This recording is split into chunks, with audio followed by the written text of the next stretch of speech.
today we will talk about, so last time we talked about the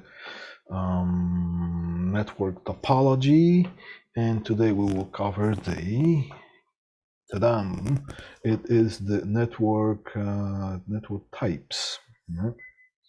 So let's just jump into it before we lose any more time on me talking. Okay, so network types. Definition, again, let me just turn this on so you can see my pretty face here. Richie. Okay, so I want to go to definitions. A computer network is a group of computers and other computing hardware devices. So pretty much it's all the smart devices. What's a smart device? It's a node, which we learned on last time. What could be a node? It could be a computer, a PC, or laptop. It could be a security camera or surveillance camera. It could be any kind of a smart device, which basically utilizes it has its own intelligence as far as electronic intelligence within, and it communicates with the network through, most of the time, is going to be the Ethernet connection, or it could be also communicating wirelessly, right? Wi-Fi or access points, right? So a group of computer systems and other computing hardware devices that are linked together through communications channels. What do we have communications channels? Well, we have copper, we have fiber, we have air. Right? To facilitate communication and resource sharing among a wide range of users. So I'm pretty sure everybody knows what the idea of a network is, and this is just putting that thing in works. Networks are commonly categorized based on their characteristics, and that's what we're going to cover, some of that. All right, so just a few, these are the basic configurations as far as network type goes. So we'll get LAN, stands for local area network, WAN stands for wide area network, and WLAN, which is wireless local area network. These two, the LAN and the WLAN, quite often go together in combination. MEN, so Metropolitan Area Network. And then we go with the SAN, which could stand for Storage Area Network or System Area Network, Server Area Network, or Small Area Network. Most of the time, you're going to be referring that to as a Storage Area Network, all right? And then here's that VPN, which is becoming more and more popular, which stands for Virtual Private Network. But before this, the VPN idea was cool within the consumer scenario. It was already being used within the commercial applications, and that's what we'll cover today. And on the right-hand side, we do have a picture of. It was an installation that I did long time ago, a few years ago, and it was one of the stores, right? So what do we have here? We're just going to quickly analyze that, and as we go along, it's going to make more sense to you. So here's the OK light. Well, that means that things are okay. All right. Now here's the WAN, wide area network, which means that this device here, this gateway, has found internet. It's connected to internet. So when I was powering up the system, all right, so I get this thing found internet. So there's a connection, and then there will be some disco lights going on all over the place here until this thing settled, and it found VPN. So it found a virtual private network, which corresponds to the private sort of connection between this store and its chain, or it's the main the chain of the stores, its corporation. And then over here we have some LAN connections, which stands for local area connections, and this device here has 1, 2, 3, 4 connections here, right? So that's as far as that, and it's going to make a little bit more sense if it doesn't already. Right? Here, so we're going to first we're going to concentrate ourselves on the local area network. So what does it say here? excuse me, a local area network connects a group of computers or smart devices in close proximity within the same facility. It could be a building or a group of buildings. Purpose: well, sharing resources and services such as files, printers, applications, email, or internet access. So that's the idea of a network. So it's a local area network. It's closed within a facility. One network that consists of multiple LANs working together. So it could be a local area network that could be divided into subgroups. For example, there could be a company, a huge company, working as one big facility, and it would have one main network which will be divided into sub-networks such as accounting, production plant, management offices, and so on. So the different departments can be there as different LANs within the same company. Just so, for example, just to reduce or organize the signal traffic. So if there's any file sharing or any kind of resource sharing or any kind of Ethernet type of or network traffic that happens between the computers that have to do with the accounting, they don't have to be going through the whole thing. So just so the other departments can use their own traffic, so there's no collisions, and it's just way more organized, and because of that, more efficient and so-called faster communication between devices that communicate with each other usually. Come on, it's going too fast here. Here's a local area network. Okay, hold on. There. All right. Okay, so local area network connects a group of computers in close proximity within the same facility, a building or thereof. So this is the snapshot from the previous slide, and let's just have a scenario here. This picture means nothing as far as strategic point or anything like that. I took that from the Google Maps. I was trying to find some sort of buildings that are in close proximity that we can pretend that they are one company. I don't even know what the buildings are, whatever, right? But we're just going to assume, let's say, for the sake of this lesson, let's say there's a company that consists of these two buildings. How is the local area network solved here? Obviously, there are two different buildings, but the whole facility is maintained by one LAN. All right. So let's just separate those two buildings from the rest of the background here. Now, all right, see that red line that was there? Okay, so in this case, there is probably the thing that would make most sense would be that there would be a room in one of the buildings chosen as the demarcation or the backbone for the whole network. So there would be a demarcation, which would be point of entry, and all the communications would concentrate in that room of a building. Let's say this room would be somewhere in this corner here. And we're all pretending. Now, what happens to the rest of the building? Okay, the network has to be connected. So this whole thing has to the main frame. It has to look like the whole one network, not two networks. Right? So how do we solve that? We can connect one of the buildings through an underground link. Now, it could be copper, but most likely it would be optical fiber, simply because optical fiber has a way more bandwidth than the copper. So it takes much less optical fiber wires or cables than the copper cables in order to accomplish the same data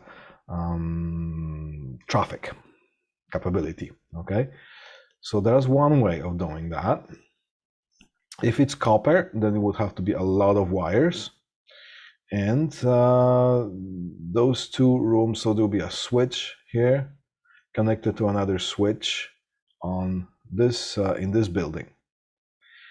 If it is optical fiber, I want to introduce you to something that's called a media converter. The idea of a media converter is that media converter converts one type of signal to another type of signal. Okay, let me just turn on some of the filters. We get some traffic in the office here.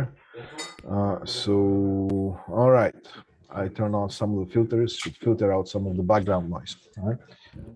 So the idea of a media converter is to convert one type of signal to another. The example of that would be in case of optical fiber.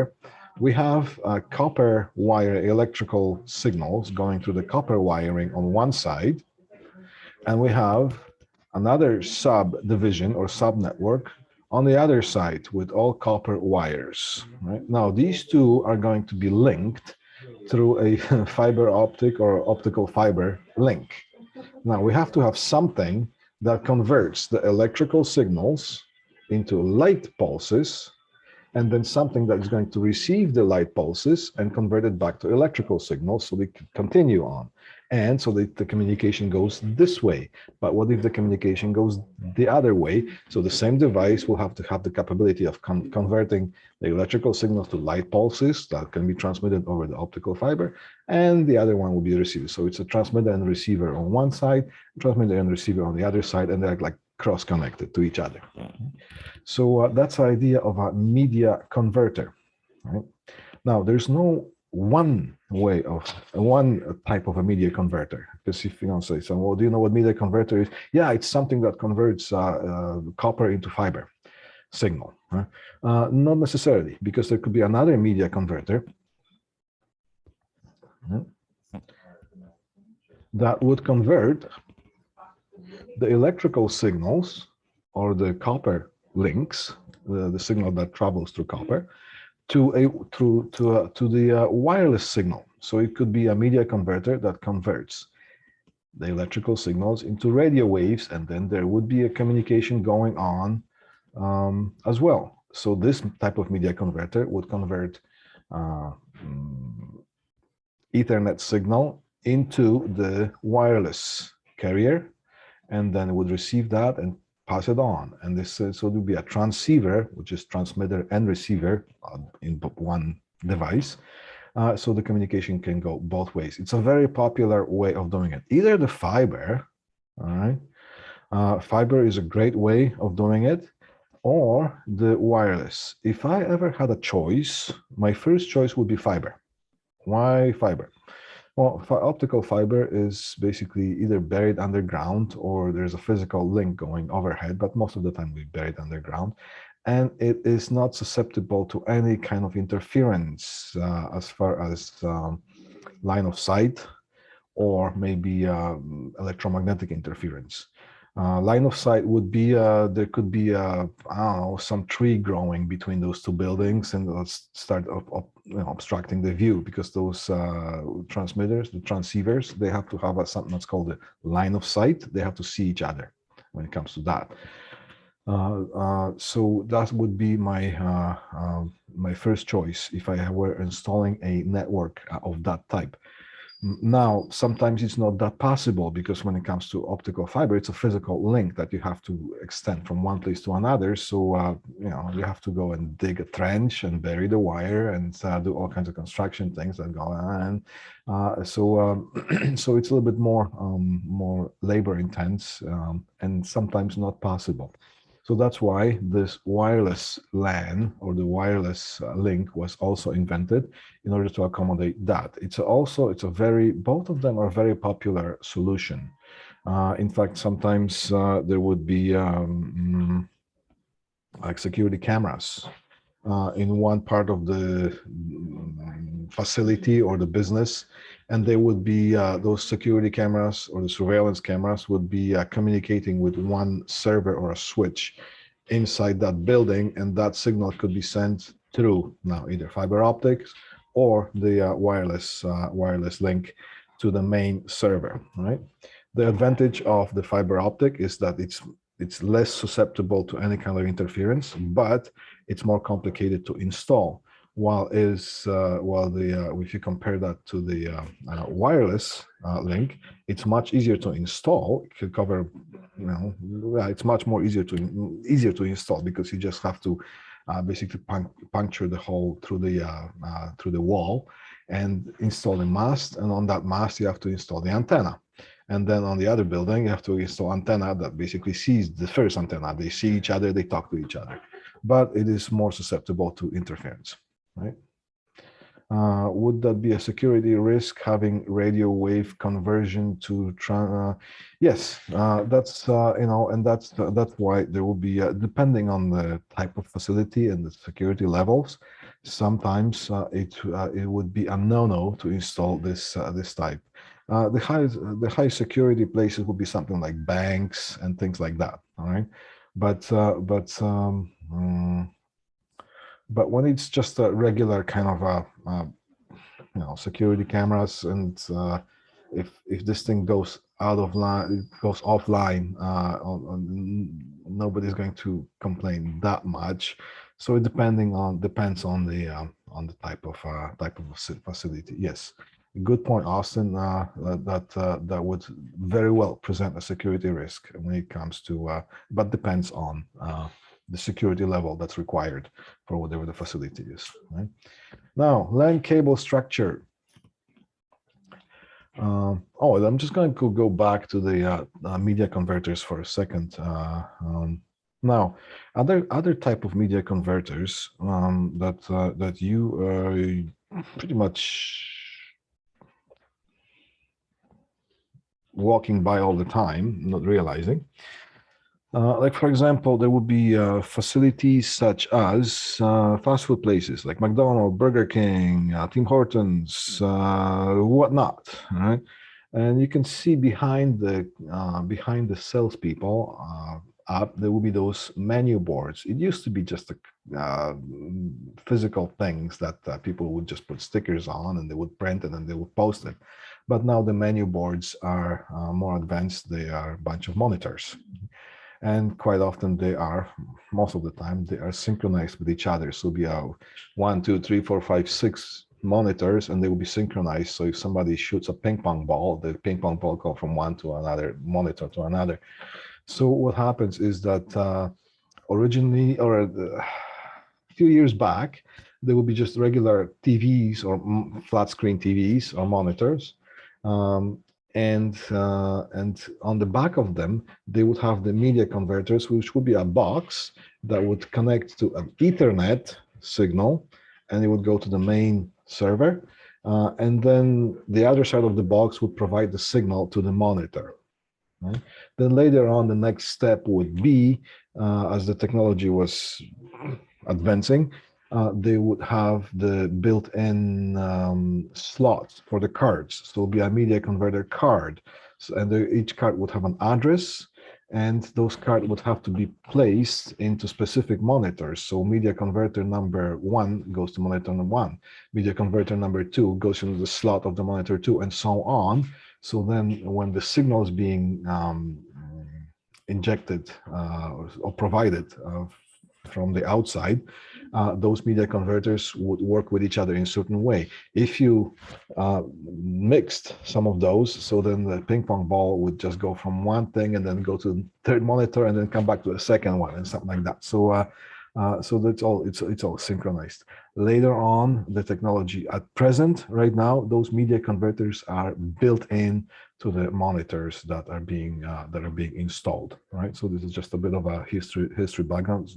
When you leave the school and you go into the service, the work, if you get work in this field, you might still see some of the newest, some of the older systems as well. So just so you know, media converters are being used in that way, and sometimes they're being referred to as media players. It's just a popular name. So media player, it's a media converter. Right? All right, so example of the structural examples here. LAN cable structure example. Not all networks are up to highest standards. some service calls will look like this. All right. Now, what do we see on this picture here? Quite often you're going to get service calls like this, and this will be mostly a small business that it could be a tire changing shop or some sort of mechanics shop or some small business of that sort. That you will see the elements of the network, but not organized in a way that that normally you would. And it works, and it's just fine, all right? But the elements will be the same. Here is the equivalent of a patch panel, right? Remember when I gave you the lecture on the patch panel?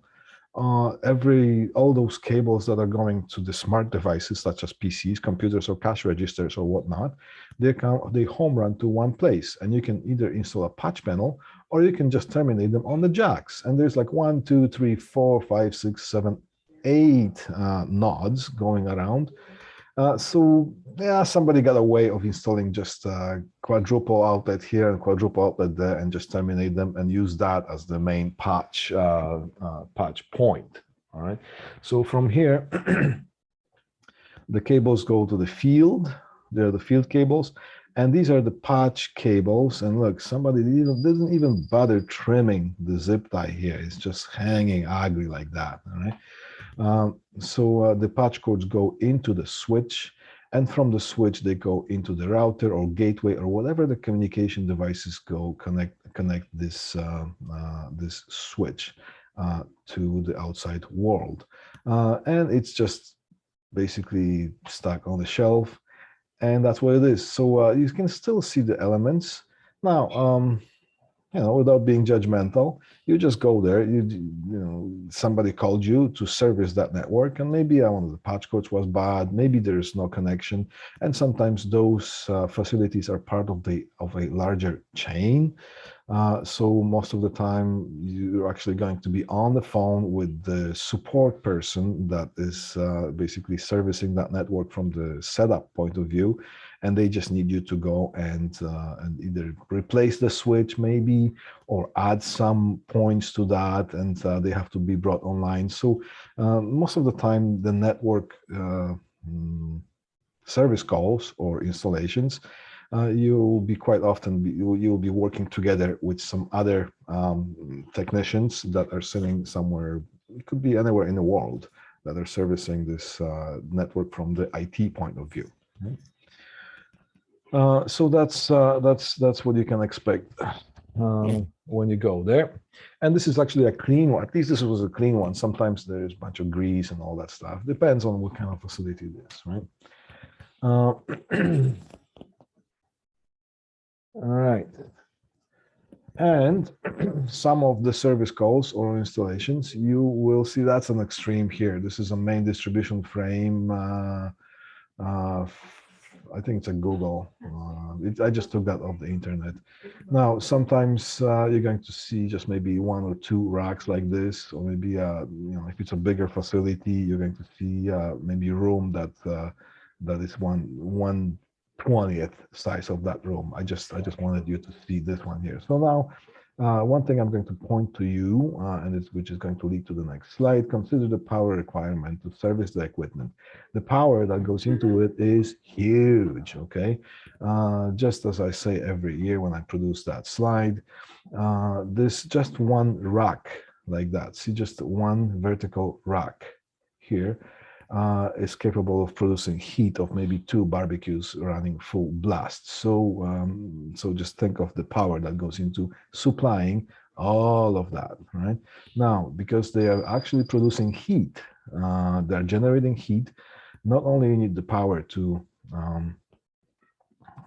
supply the power so the equipment works, you also have to have a power that will accommodate the air conditioning to cool things down. If the air conditioning system goes down, this will not survive for too long. It would just overheat and shut down on you, and basically that would cost the company a lot of money. All right. So now also, as far as the cable structuring that is involved here, notice there are a lot of okay. Now let me just undo the filter here so you can hear me better. All right. Okay. Now, just look at this. There's a lot of equipment connected to each other, and they're connected somewhere, right? Where is all the wiring? Right? See, there's cable trays here, and you can see some of the cables. Some of the cables could be on the other side, but maybe not. Just look at this floor here, and that's if you have the slides already, you might know what this is. It's something. There's a concept of a raised floor. I want to give you as much information as possible, so when you find yourself in situations like this, you will know what to expect, and you will know what to look for, right? So there's a concept of raised floor. Just like the ceiling tiles, there are also floor tiles that are just basically more tough and way more expensive, but that's basically what they look like. There's a frame built on the true floor. It's a raised floor, and underneath this floor there is wiring. Okay, and those tiles can be popped. Single one of those tiles can be popped in order to maybe run additional wire or troubleshoot existing wiring or whatnot. All right. Now, when you're dealing with a raised floor, always you're going to look for those suction cups. All right. And those suction cups look like, well, they look like this, right? Because you're not going to put like a screwdriver or something to raise that floor tile, because they're heavy as well. So whenever you have to go in there, you have to ask for those suction cups, and most of the time people will know where that is, because those things are being serviced all the time, right? All right, so now we jump into something that's called the WAN, Wide Area Network. WAN joins an unlimited number of smaller networks in a way that the devices of different networks can communicate with each other. And the biggest example of WAN, or Wide Area Network, is the internet. All right, so let's go to the first slide that we had. Where is it? Here, see that? When I powered up the gateway, the first thing I would look for is if that WAN light comes on. That means this device is connected to the internet and it actually is able to communicate with that. If the light was not on, then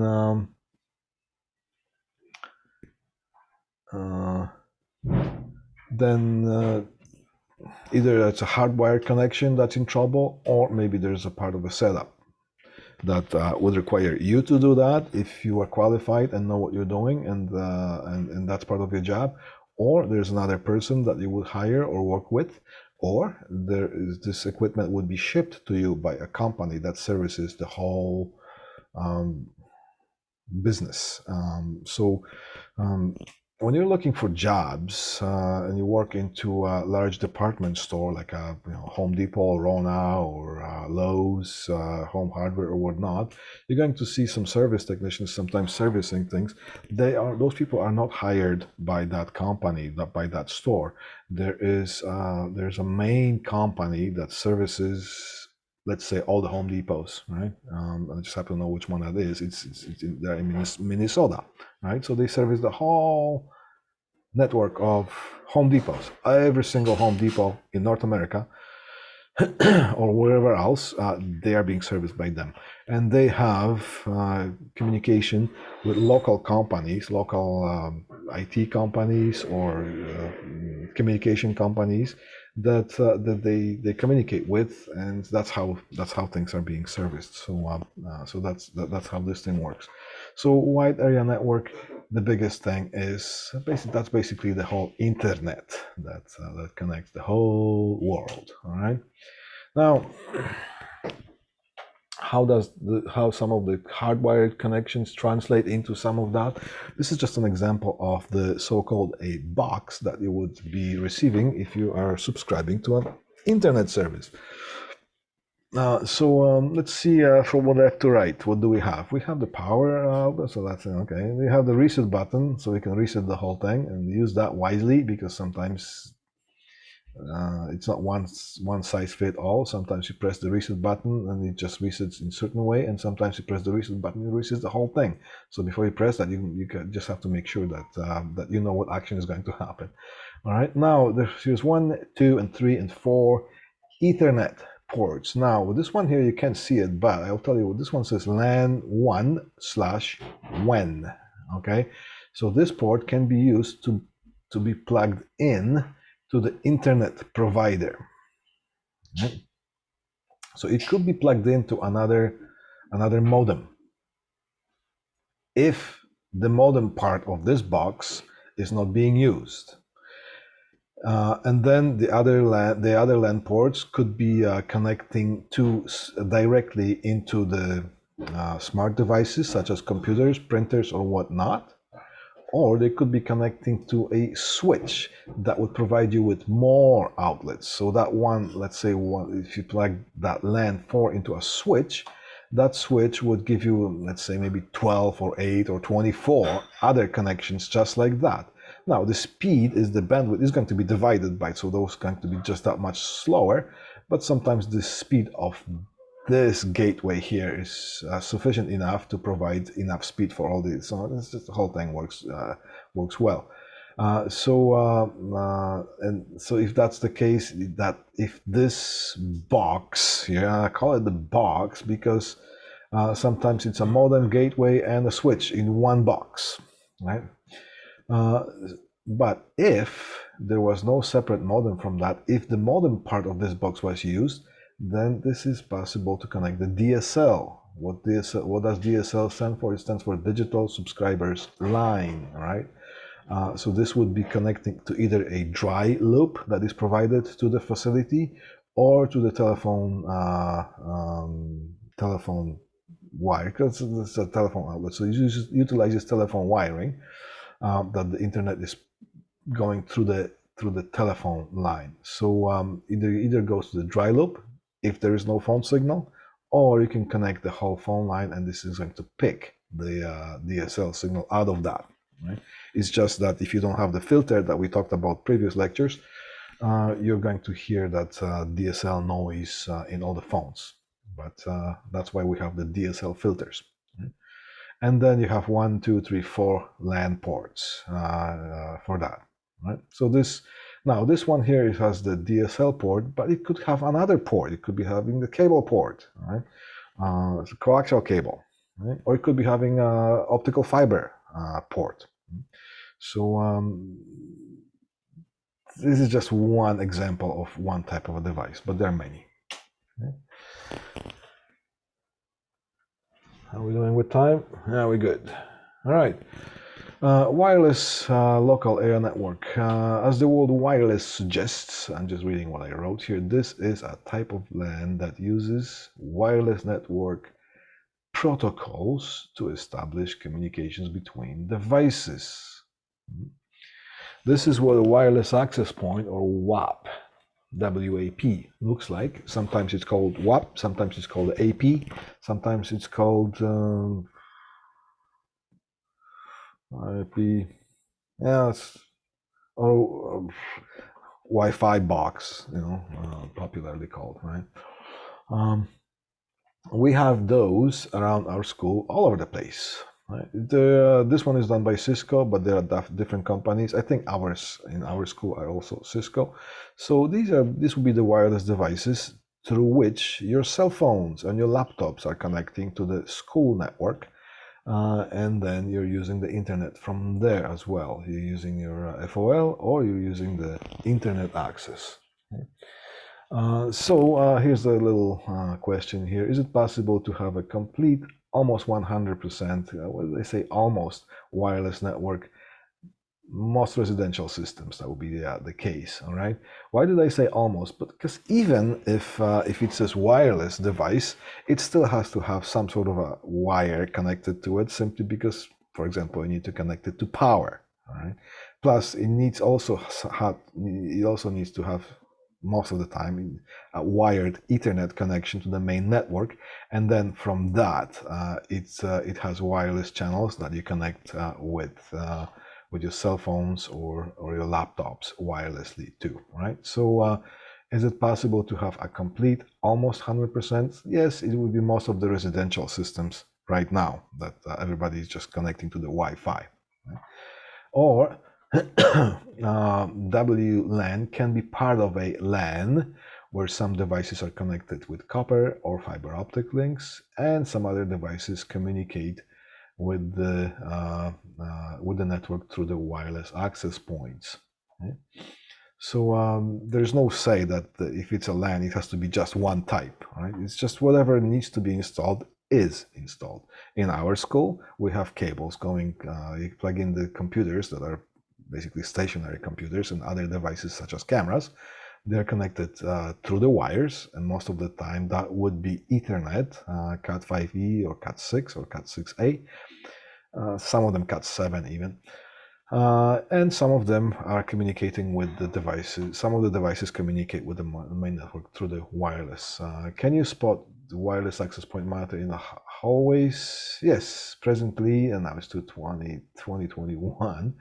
The wireless at Venture College have the status lights. These are the ones that we have. This different ones. They have different control lights. The ones that are in our school, if you notice, just you know, if you notice those lights, some of them you're going to see a blue light on them. Some of them you're going to see a green light on them, and some of them the light will be flashing. Okay, so if it's a blue light, the ones that we have, that means something is using it, something is connected wirelessly to it. So if there's an empty hallway, most of the time those wireless access points are going to go green, which means they are just idling, not communicating with any of the wireless devices. As soon as you walk by with your cell phone and you're logged into the network's school's network, that device is going to communicate with your cell phone, and the light automatically is going to turn blue. That means it is being used, right? Or sometimes if you see the flashing light, that means it's either booting up or there's some sort of an error. So this is, not all of them work like this. There are different types by different manufacturers, but the ones that we have, that's how they work.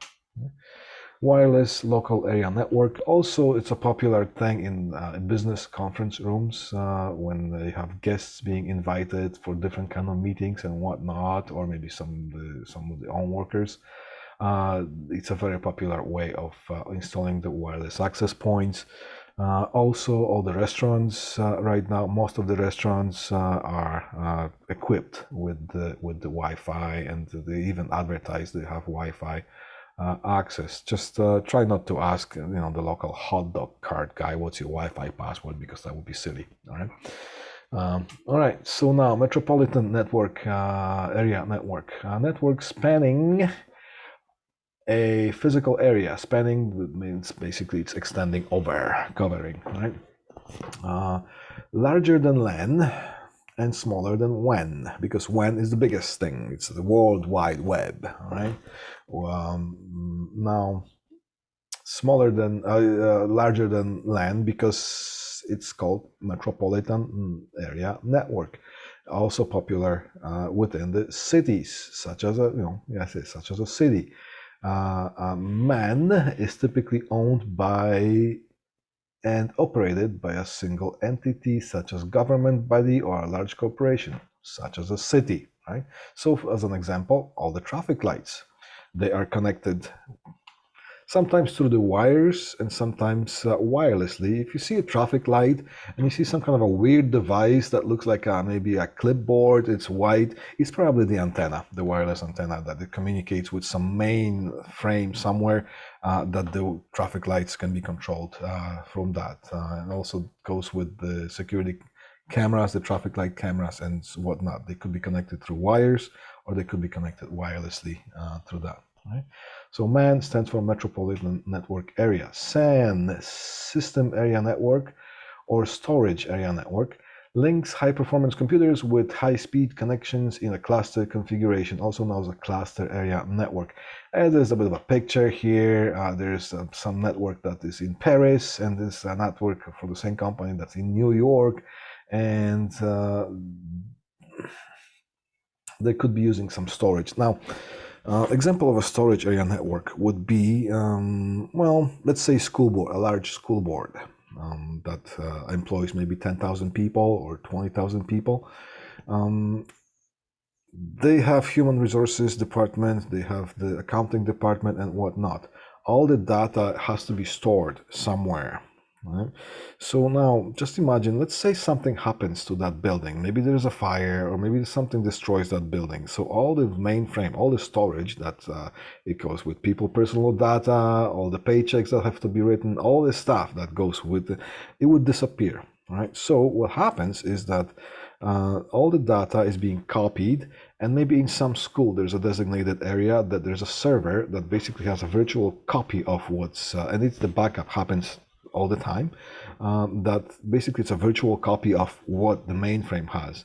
And maybe they have one more, two more, or three more schools that they have more than one copy of that. So if something happens to one building, the other ones can take over as far as the data not being lost. So that's the idea of a storage area network, one of the ideas, all right? Now, system area network, storage area network, direct. So the characteristics of that would be direct accessibility to servers, right? Indirect or conditional accessibility to by the end clients. So what do I mean by that? Is that there could be a whole storage area network that could store different type of data. So different employees with different clearance levels or needs, or with something that has to do with their job, they would have access to parts of the storage, not the whole thing, right? So that's basically, as far as end clients, my access to send data subject to conditions. So basically, whatever they have to, or whatever they need, or whatever part of their job is, or whatever they have the permission to. So that's really the characteristic of the storage area or system area networks. Now, here is a bit of an example. System area network on the consumer side. Let's say video on demand or movies on demand.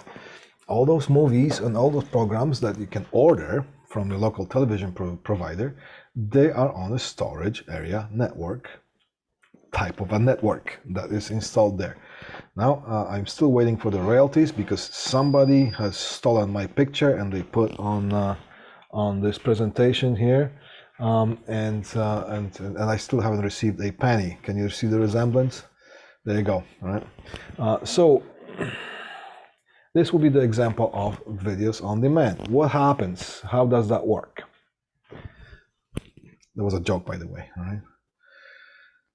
All right. Let's see here. We have a happy family, happy modern family, gathered around their television set. Right?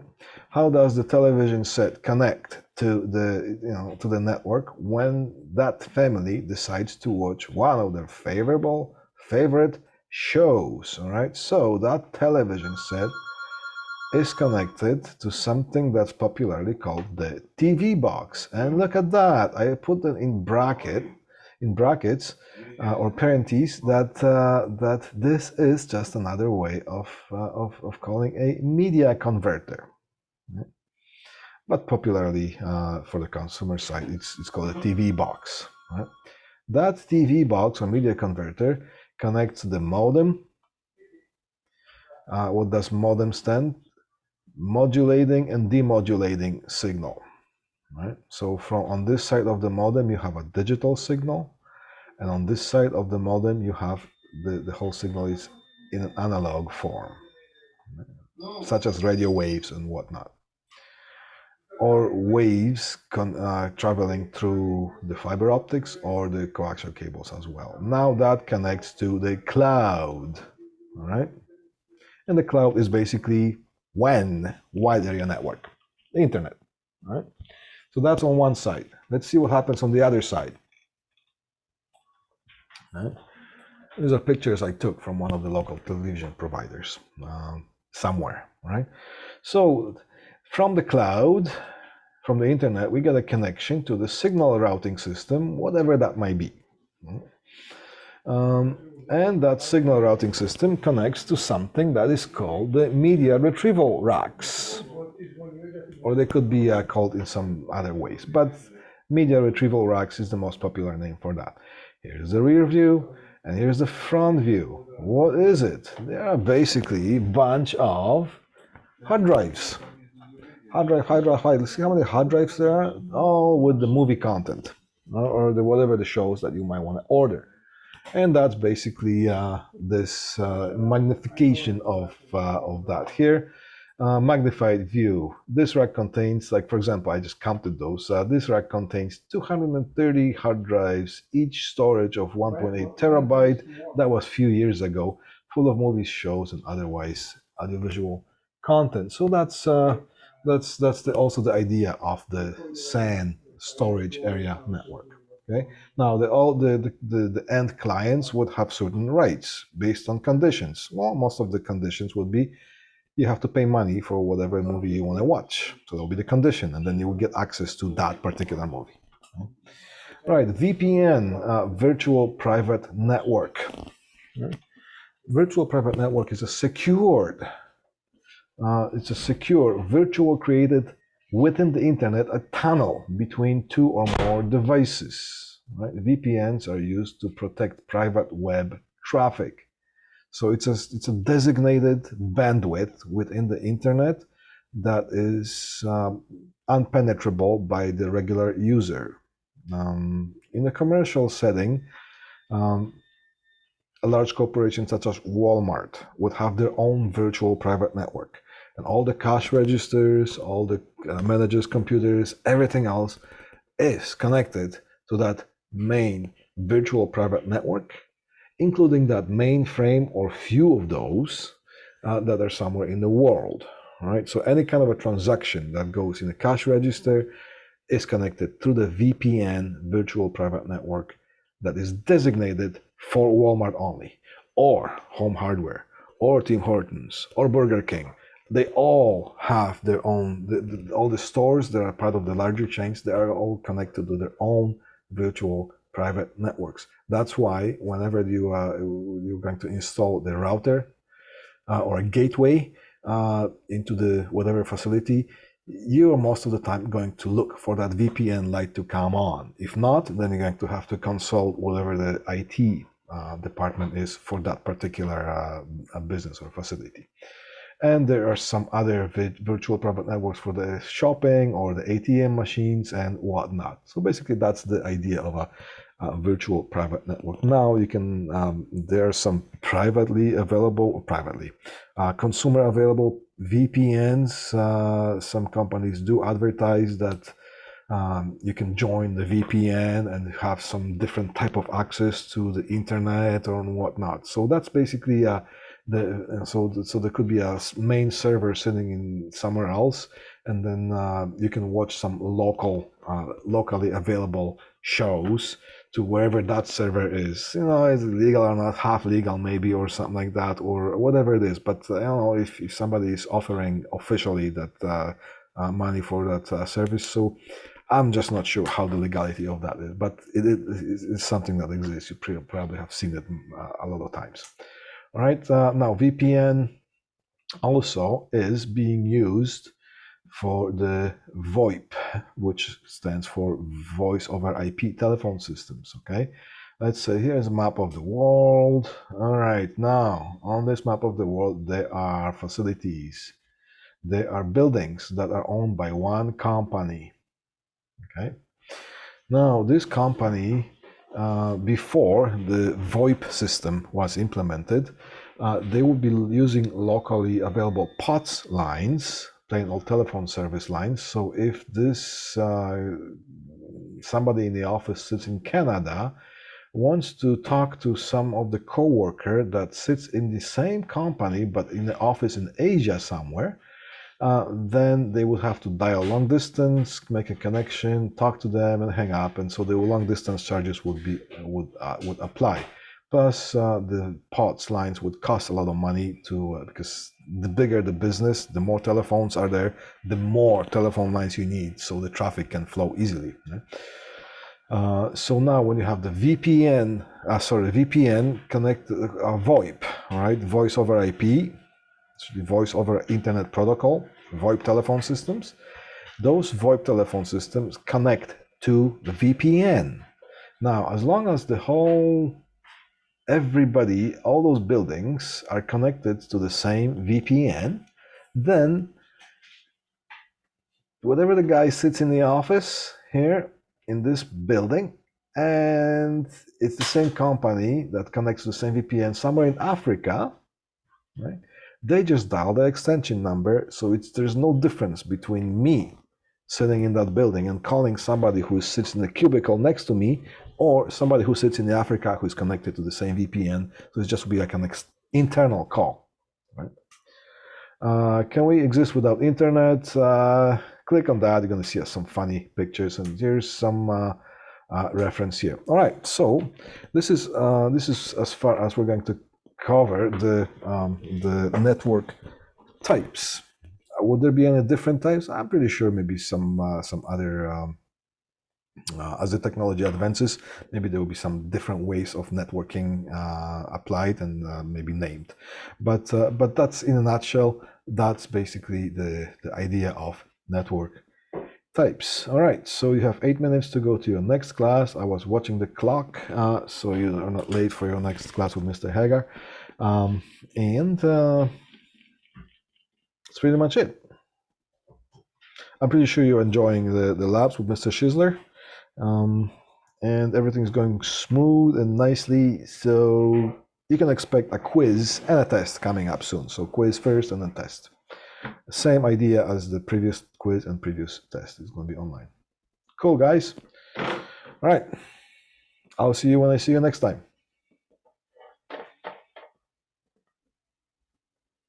Have a good day. Thank you.